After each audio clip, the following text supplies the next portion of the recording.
కిషోర్ ఇలా అడుగుతున్నారు, నేను వెజిటేరియన్ని, ఎగ్స్ కూడా తీసుకోను.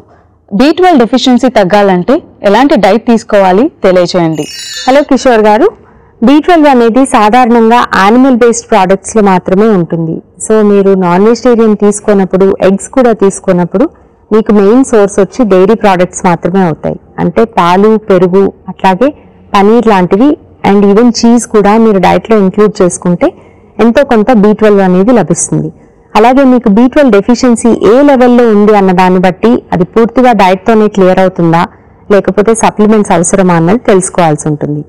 ఒకవేళ మీకు డైట్తో మాత్రమే క్లియర్ అయ్యేటైతే కనుక రెగ్యులర్గా డైరీ ప్రోడక్ట్స్ ఇంక్లూడ్ చేసుకోవడము, కనీసం 500 ml ఆఫ్ డైరీ ప్రోడక్ట్స్ అంటే పాల రూపంలో కానీ, పెరుగుగా కానీ, మజ్జిగ కానీ, చీజ్ కానీ ఇట్లాంటివన్నీ కూడా కలిపి 400 to 500 ml of dairy products daily include చేసుకున్నట్టయితే మీకు ఆ రోజుకి అవసరమైనటువంటి B12 అనేది అందుతుంది.